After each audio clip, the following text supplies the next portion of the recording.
काय नेमकी भूमिका आहे, कशा पद्धतीने सगळे वाटचाल? दर्शनासाठी आलोय, बाकी काय नाही. असलं तर मी बोलत असतो, मी लपवून ठेवत नाही काय. मलाही माहित नव्हतं की मी दर्शनाला चाललोय आणि इतक्या ताकदीनं समाज उसळून बाहेर निघल म्हणून मलाही वाटलं नव्हतं, कारण आम्ही सांगितलंच नव्हतं. परंतु समाज आता पुन्हा एकदा पेटून उठलाय. स्वतःच्या लेकराला न्याय देण्यासाठी, आरक्षणासाठी ते घेणार आहे. सामूहिक आमरण उपोषण होणार. आरक्षणाचा लढा अजून संपलेला नाही, एखादं सरकार अजून अस्तित्वात आलेलं नाही, काळजीवाहू मुख्यमंत्री आहेत.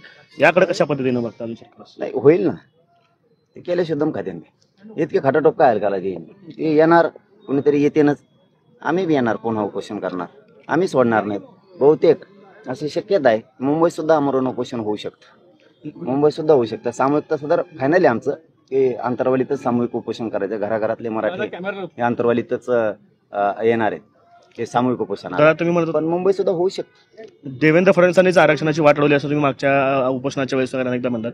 तेच मुख्यमंत्री होण्याची शक्यता पुन्हा एकदा बदलत आहे. ते जर मुख्यमंत्री झाले तर पुन्हा आरक्षणाची वाटचाल कशा पद्धतीने असणार आहे? सगळे कोणी आलं तरी मराठ्यांपेक्षा मोठं कोणी नाही राजा.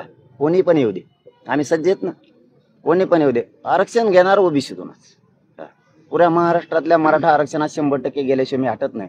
म्हणून तर सामूहिक आमरण उपोषण आंतरवालीला लावलंय आम्ही. ते फायनल आहे आमचं. पण मराठ्यांचा बी लय आग्रह आहे. मुंबई एखाद्याच मुंबई सुद्धा होऊ शकते.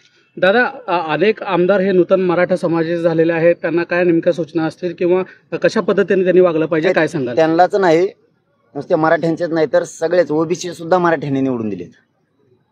त्यांना सगळ्यांनाच मराठा आरक्षणाचा विषय मांडावा लागणार नसता. रस्त्यावर मराठी फिरून देणार नाहीत. कारण तुमचे लेकरं आता मोठे झाले, तुम्ही आमदार झालात, मंत्री झालात, आमच्या लेकराचं काय किंवा प्रश्न घराघरातला मराठा आता विचारणार. आणि आम्ही सामूहिक उपोषण करायला सज्ज झालो. दादा, खरं तर जसे की आपण म्हणत होतो की जर का आम्ही उभा केले असते तर सोपडा साफ झाला असता. मात्र तुम्ही उभा न करता सुद्धा अनेक ठिकाणी सोपडा साफ झाल्याचं चित्र पाहायला मिळालं. विशेषतः सोलापूर जिल्ह्यामध्ये बार्शी, माढा आणि करमाळा या ठिकाणी मोठा फटका एकंदरीत बसलेला पाहायला मिळाला. काय नक्की चित्र असू शकतं आता? काही ज्या गोष्टी केल्या नाहीत त्याला छाती बडायची सवय मला. मी आणि माझा समाज मैदानातच नाही, त्यामुळे दोरी पूर्ण मराठ्यांच्या हातात होती. मालक तो होता, त्यालाच ठेवलं. कोणाच्या दावणीला मी मराठा समाजाला बांधलं नाही. कारण